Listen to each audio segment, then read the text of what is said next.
Welcome to the EntrePastors Podcast on YouTube. This is a show that helps pastors think, act, and thrive as prosperous entrepreneurs.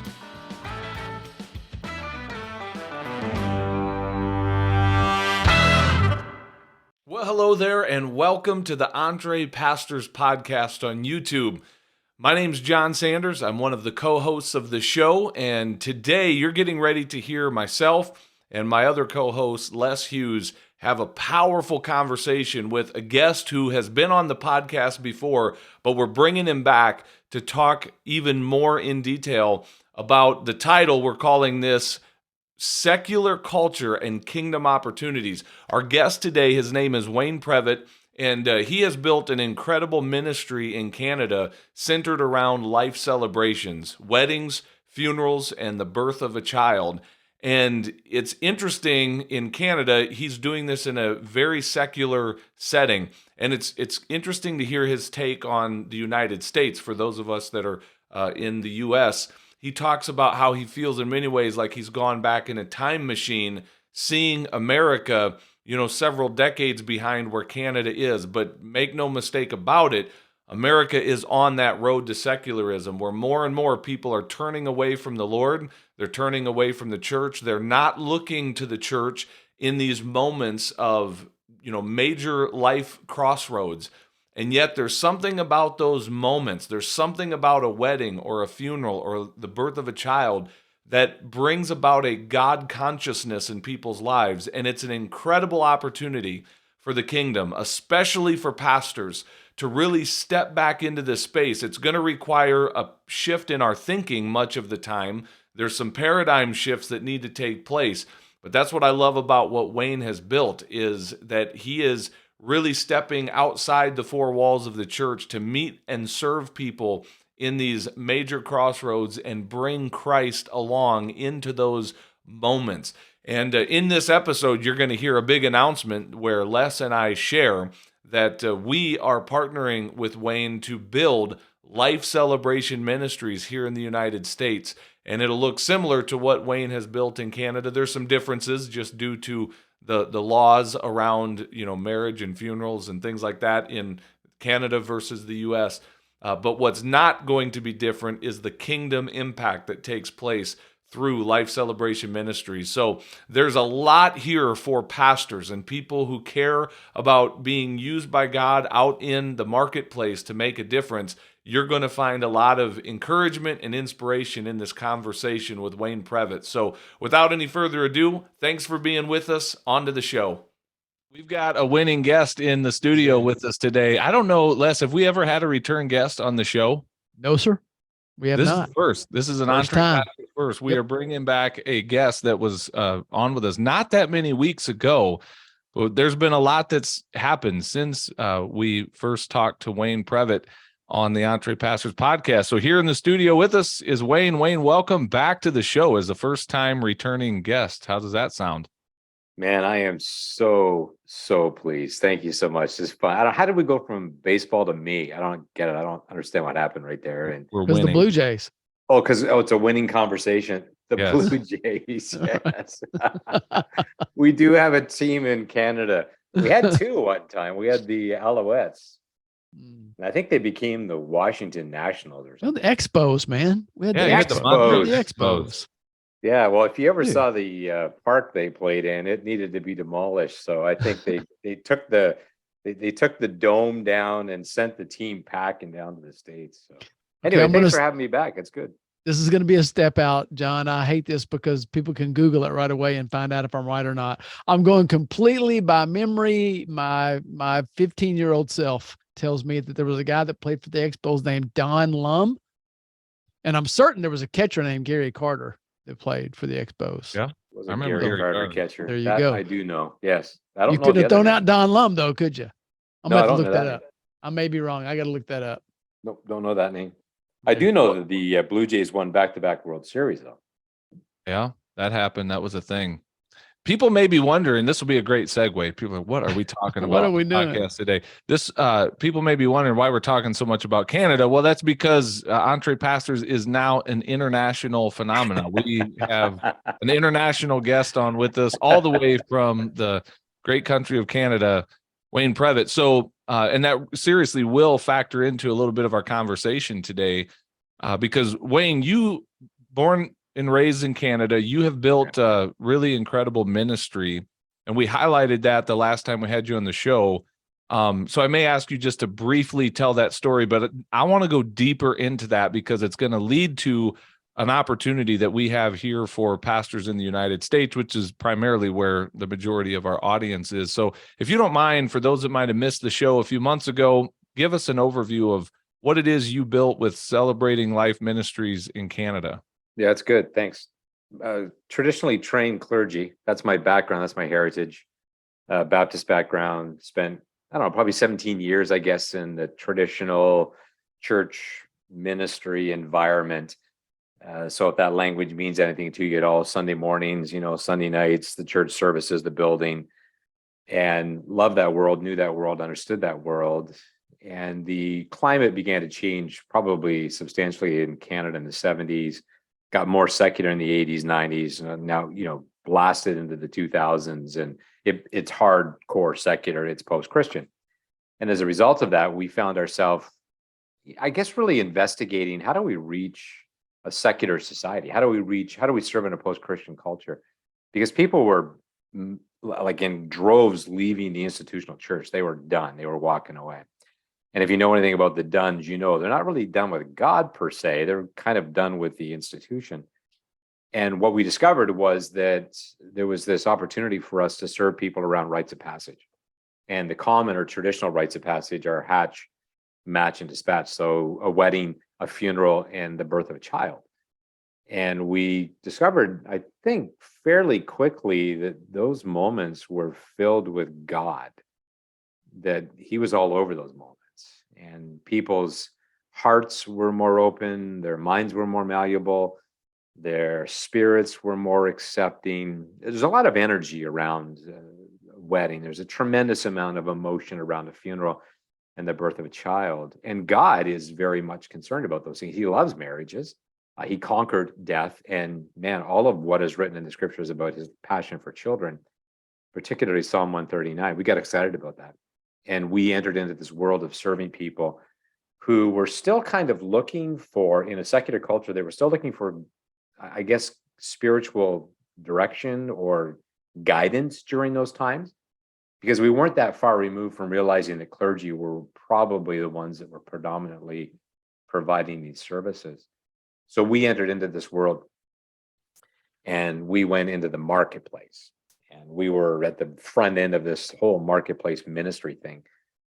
And we served in the marketplace. So our church became meeting people, at a vineyard or a hotel or a golf course or a backyard or a park or an old barn. And we've transitioned through a few things over the last 20 years, and just a really powerful ministry, conversations, a lot of great conversations around God and faith.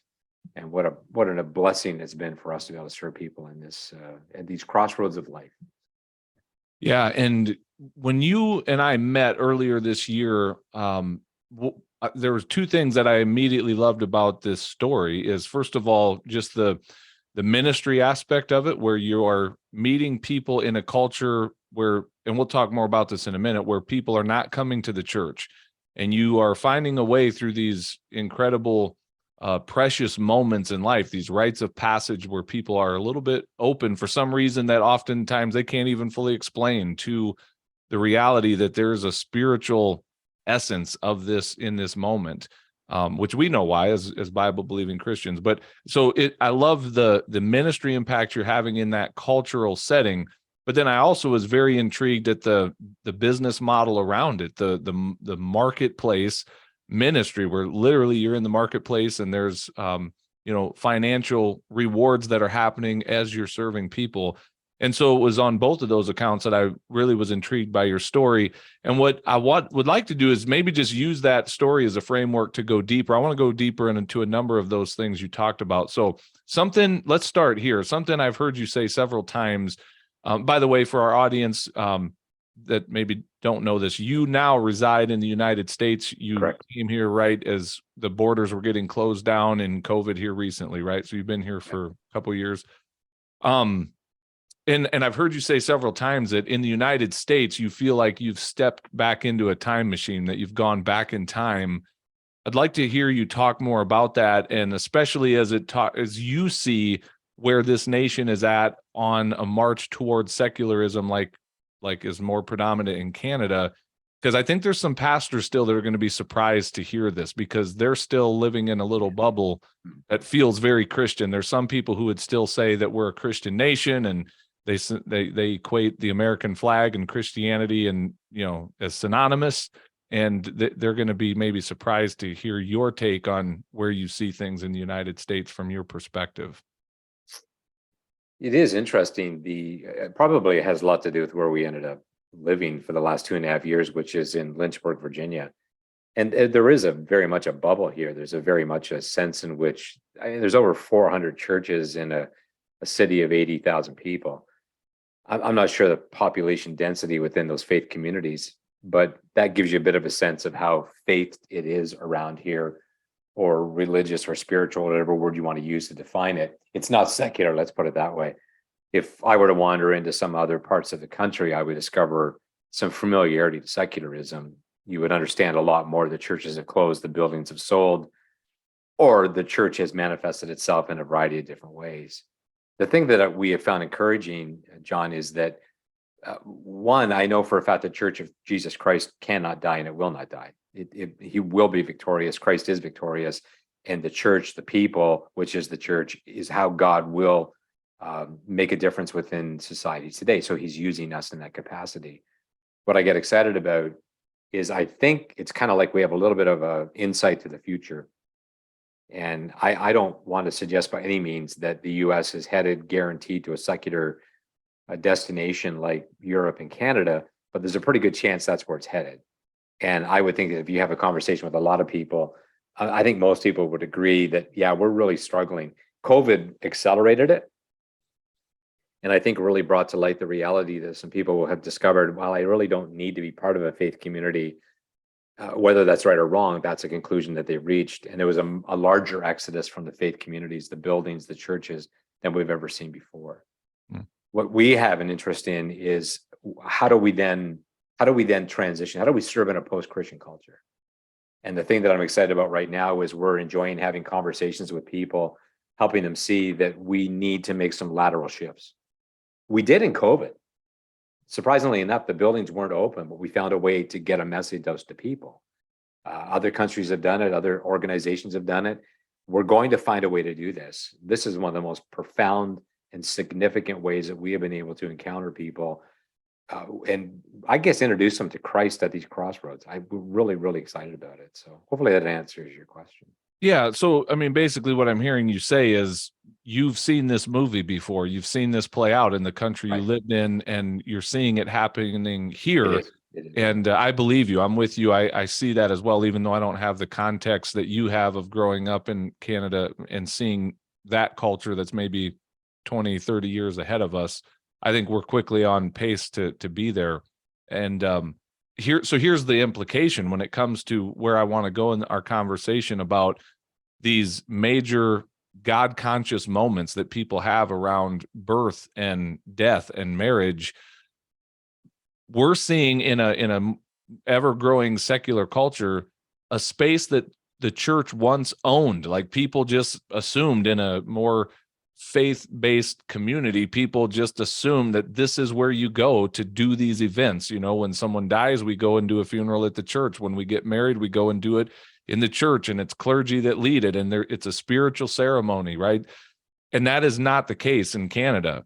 And so the church has in many ways lost that ownership over this. And maybe this is a different little bit of a rabbit trail, but in some cases, pastors have willingly, gladly given it up. Like, oh, I don't really want to deal with that funeral stuff and wedding stuff. It's such a pain and obligation, and just in the way of the job I need to be doing here in ministry. And so you are back in the marketplace, meeting those people that are not going to the church to find that. They're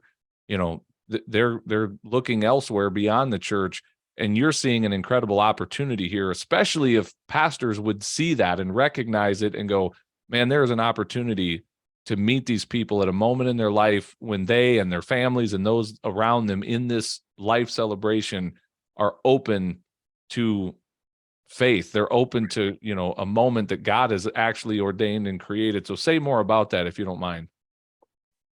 Yeah, I guess the fascinating thing we discovered in Canada was that in the funeral industry, for example, the funeral homes were contacted, they said, on a weekly basis by clergy that would come and say, I've lost my job, my church is closed, or I'm retired, and this is something familiar, this is what I want to do.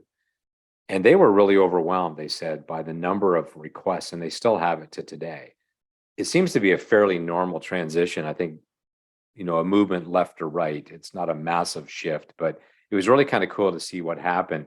In the wedding industry, though, in the wedding world, clergy had a tendency to avoid it like the plague. And I'm not quite sure what was wrapped around that, but it needs to be unwrapped. And I would encourage anyone listening to this that is passionate to serve and felt that sense of the call of God in your life. I understand that. That's why we do this. We want to serve people. I want to use my gifts for the kingdom. We're kingdom people. We are passionate about the kingdom. And this is a great way for us to continue to serve in the kingdom without any hesitation at all. My encouragement, challenge, I guess is maybe a better word, is for those listening to this that are in that world of vocational ministry and that real sense of call of God, but they're wondering, man, how do I do this in a changing culture? This is a gift. This is a gimme. It's right there. What we were shocked by too, John, was that the response to the departure of people from the traditional churches, from our churches, they did have a tendency to come back and ask if we would help with these things, and we got our backs up.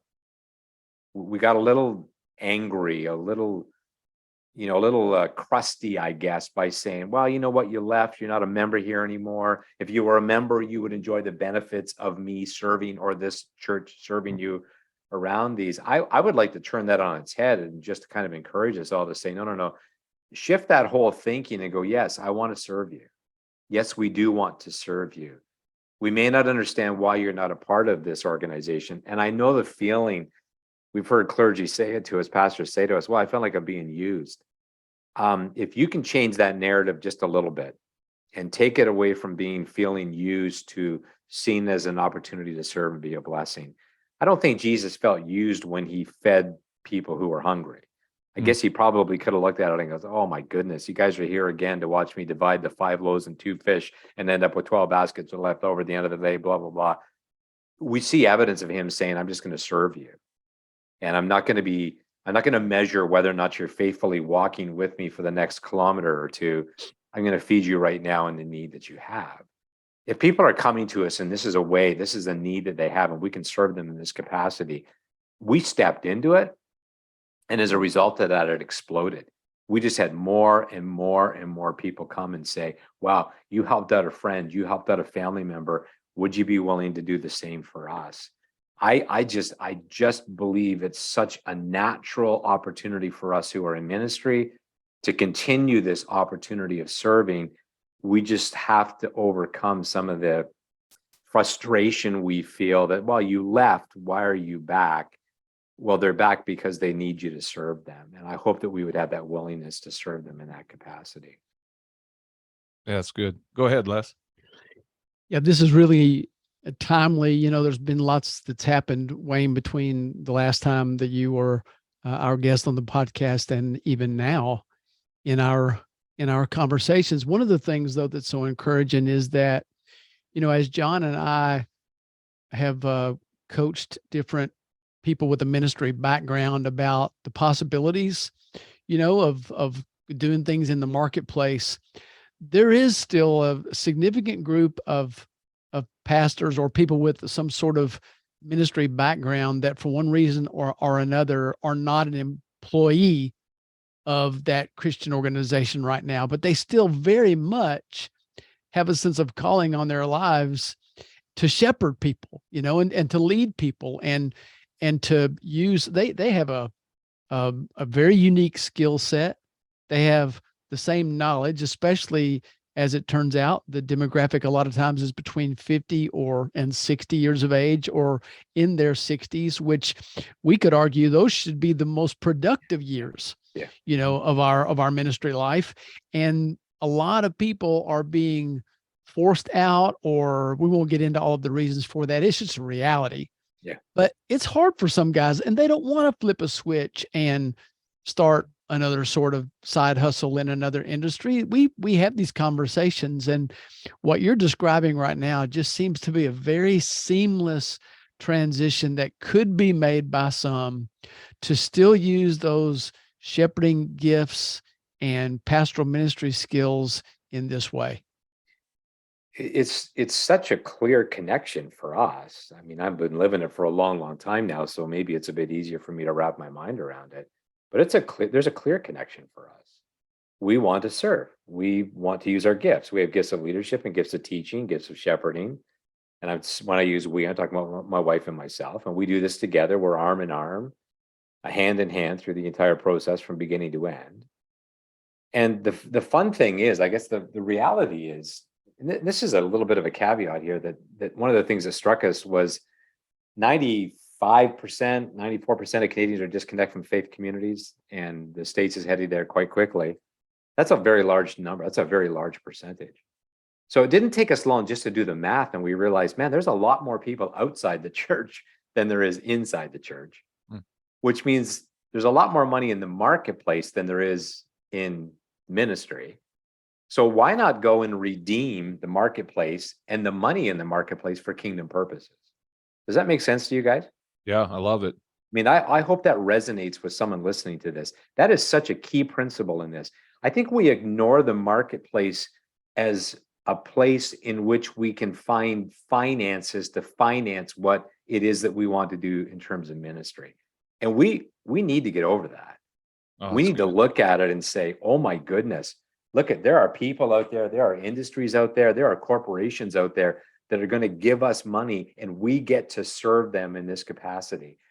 And if you want to teach and you want to shepherd people and you want to influence people, impact people, inspire people, man, their hearts and minds are wide open at a wedding and at a funeral and at a new life celebration. They are wide open. We have seen so many lives change. And you know what? The marketplace is giving us the money. We're not relying upon the tithes and offerings of 6% or 4% of the Canadian population. We're looking to the 94%, the 96% who aren't giving money to the church, aren't interested in investing in the kingdom, but they're investing in me as a kingdom citizen and as a kingdom servant.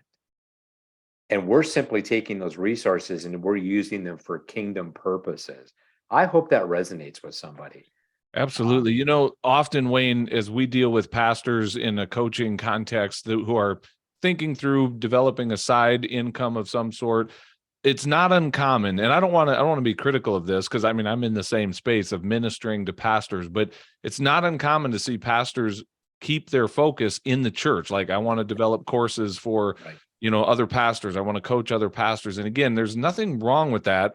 Except for, I love what you just said, though. Like, there's way more money out in the marketplace than there is in the church, to go serve people. And, so we'll talk more about the financial side of this in a minute, because again, as I said at the beginning of the show, that's one of the things that intrigued me about what you've done and are doing with this. But if I can stay on the deeper mission side of it for just a moment. Well, this might actually be a good transition point. I want to talk some of the logistics, because I know one of the things that you do is you train not just pastors, you train, non-professional clergy as well to be officiants and celebrants in these major life moments.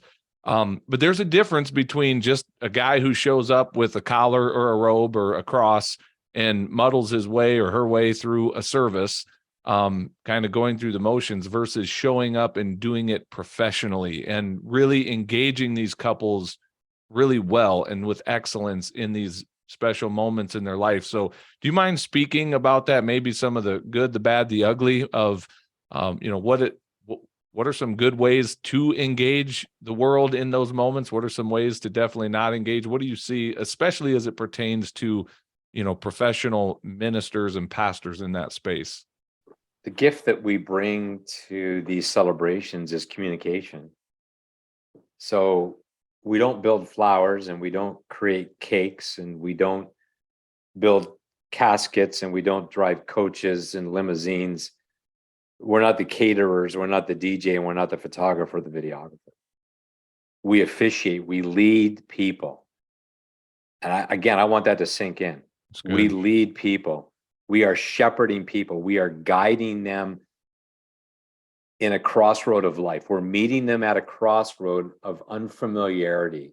And we're saying, take our hand, we're going to lead you through this. There's the leadership aspect of it. The shepherding aspect of it is that ability to listen and hear the heart of the people, the needs of the people, which are fundamentally the same across the board, no matter where you live in the world. Because Canada is so multicultural, we've met everybody from all over the world. All the needs are the same. How do I navigate through death? How do I navigate through the marriage ceremony? And what does it look like to do a dedication service or a blessing for a child? We get to shepherd people through those opportunities and through those moments. One of the things that we discovered quite quickly was that we needed to learn how to connect and have conversations with people who were not part of our faith communities. That was actually a harder thing for me to do than I realized. I had had very little to no experience dealing with people outside of my church. That's the only world I ever knew. But boy, I'll tell you, you'll get corrected quickly just by the look in someone's eye if you come at them too strongly. I mean, I spoke with you guys today about it. I love the encounter of Jesus and the Samaritan woman. I think that story in and of itself gives us everything we need to know about encounters with individuals that think differently, act differently, and respond differently to life than we do.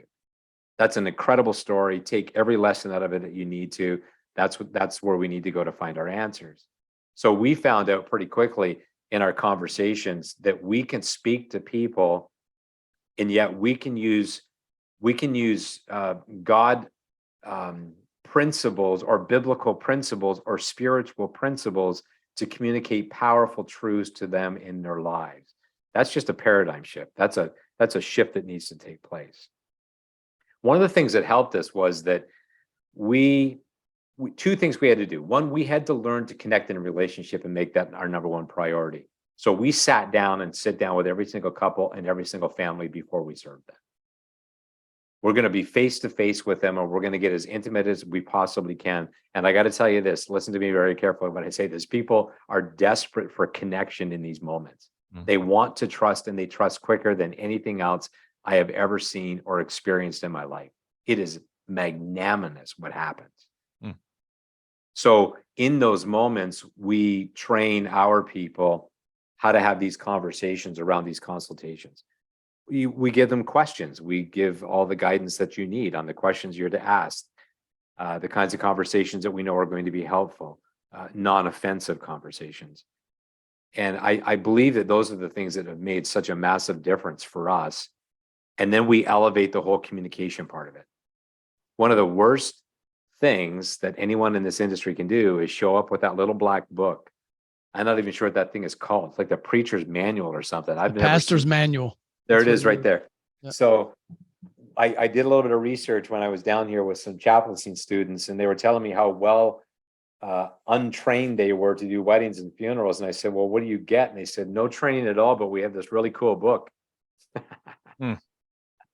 So if you were to go and ask a funeral home owner or a manager, they would say, we hate when someone shows up with the little black book.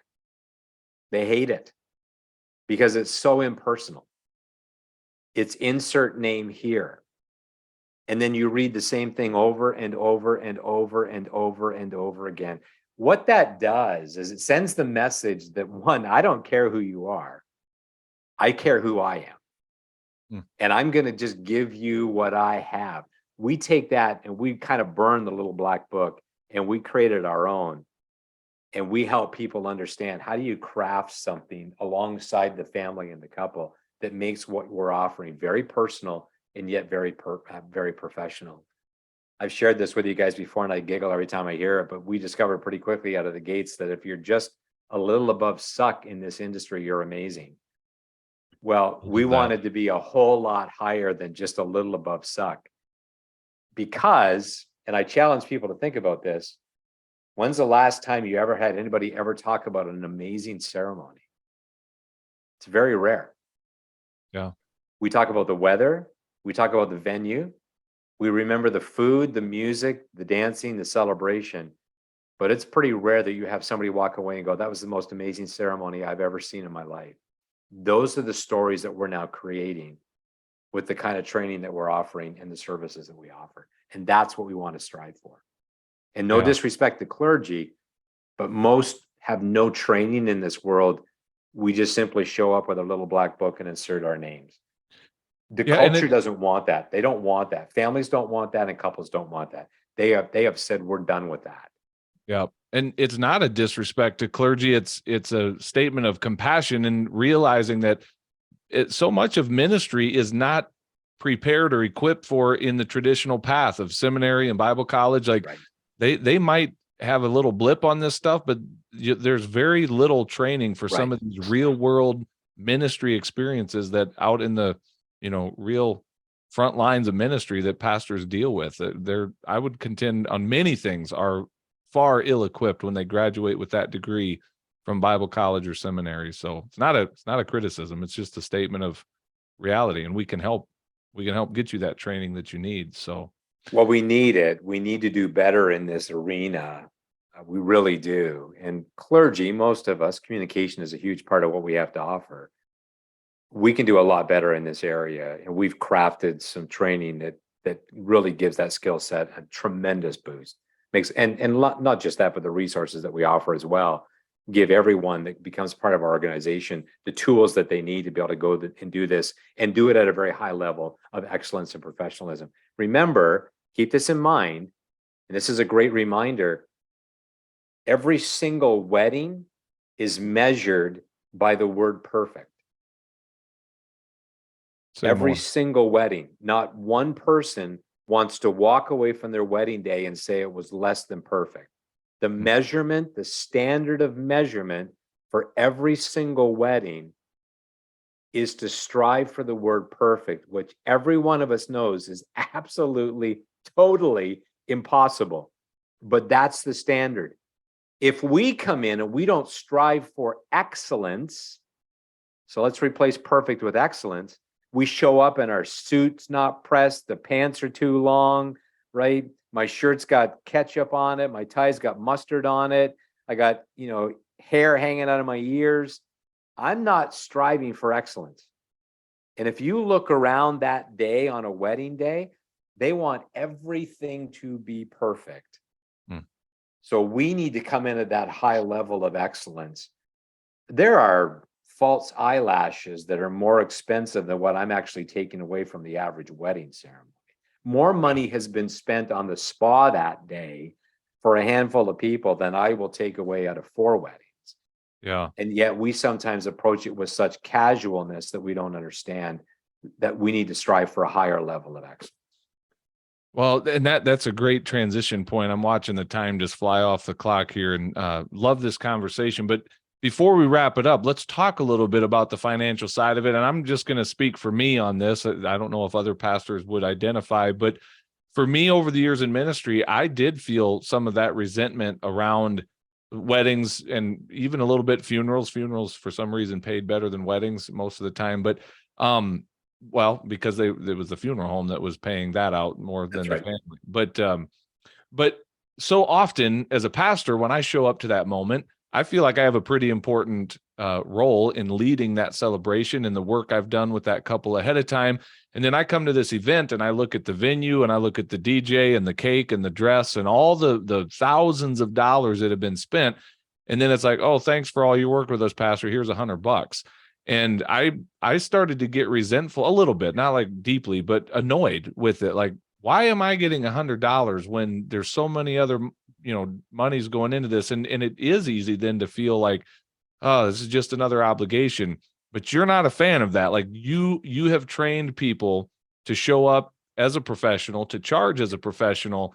And so there is a financial dynamic around this where you can make decent money doing this kind of ministry to people. So I'd love for you to speak to that part of it. And you already have a little bit, but say a little bit more about the financial end of it.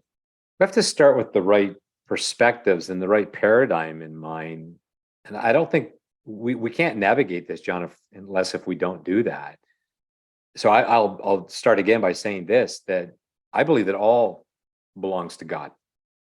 I don't care if you're secular or not in your mindset. God owns all things. Some people just don't believe it. And I mean Christian and non-Christians. There's just as many Christians that don't get the principle of ownership, that it's heavenly kingdom ownership, not my ownership. So we looked at it and said, I want that money out of the marketplace because it's going to enable me to do ministry and do it very, very effectively. I don't need to rely on the givings of or the goodness of a group of people anymore. I don't have to do it. So if I want to go and serve in a congregation someplace or do pulpit supply, I don't need to be compensated for that.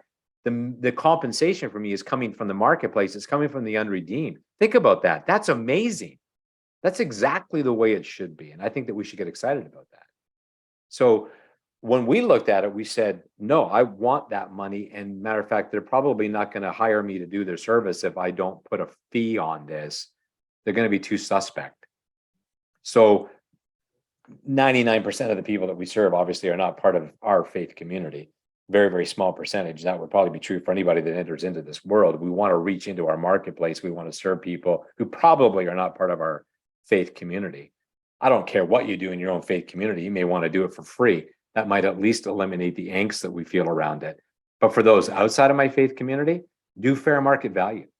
Simply go and do some research. We did it in every demographic we went into. What does this demographic bear? What do we bear? You also got to keep in mind that we are the lowest paid, the smallest paid element of the day, but we're the only part of the day that makes it a wedding. Mm-hmm. And you have to keep that in mind. So 1.6% of the budget probably might go to us. That's pretty tiny.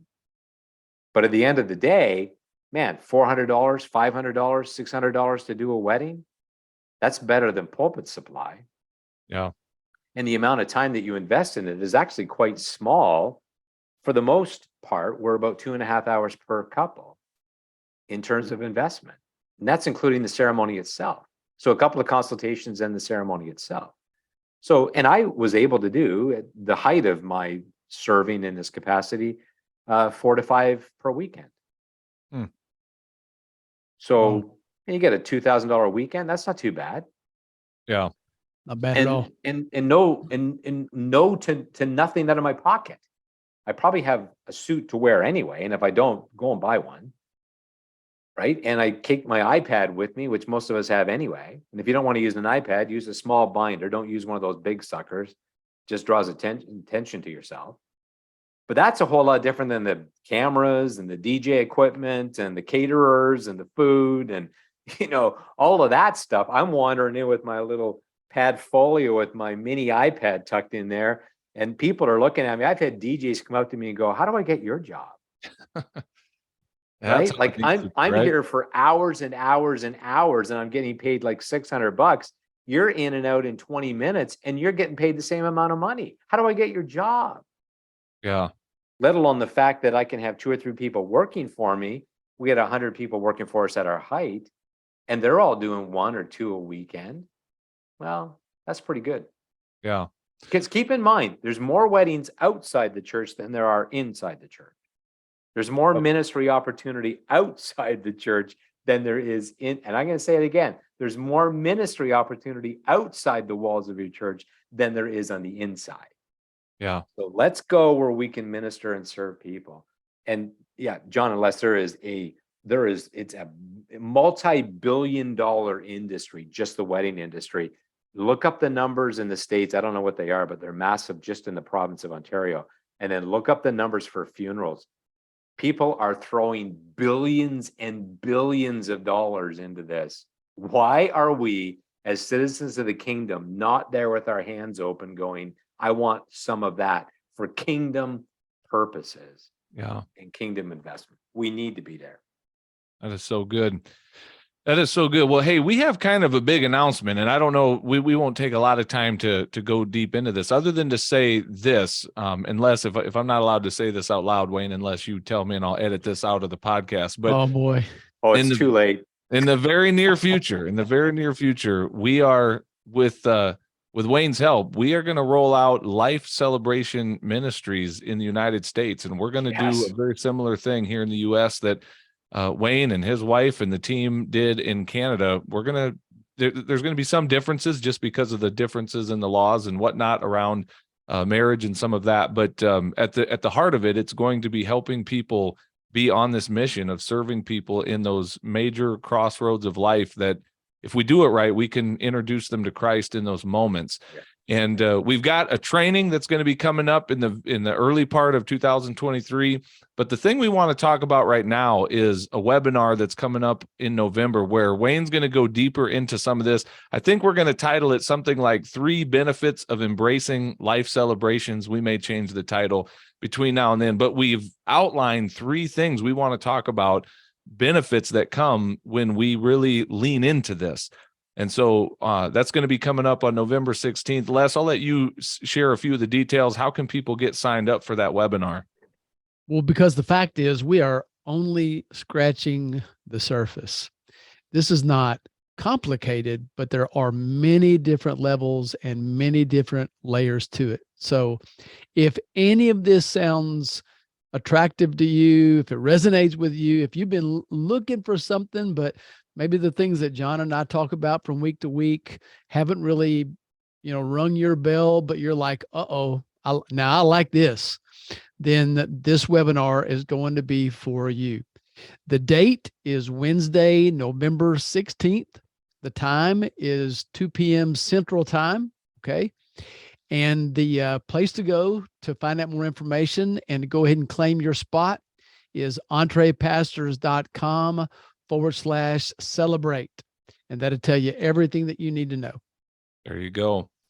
Well, good stuff. I look forward to that. And Wayne, I know on behalf of Les and myself, we're grateful to have you in our life and grateful to come alongside you and partner with you in this adventure, man. We're looking forward to where this leads. So thank you for being our first repeat guest on the show. We're honored by that and appreciate all the value you've added here in our conversation today. Man, it's been an honor. Thank you so much. Looking forward to the future. It's exciting.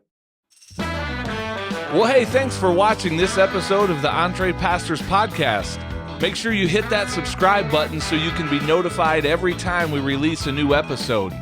If you'd like to get connected to other pastors who are learning to think, act, and thrive as prosperous entrepreneurs, then we invite you to check us out on Facebook. Just search for the EntrePastors Connect group, answer a few of our simple questions there, and we'd love to include you in the conversations. And if you're really ready to go to the next level, then we invite you to join our EntrePastors membership community. When you become a monthly subscriber, you will receive access to courses, exclusive community, and coaching that will help you along in your own EntrePastors journey. If there's anything else we can do to serve you, please visit us at EntrePastors.com, and we will do our best to serve you there. God bless everybody. See you soon.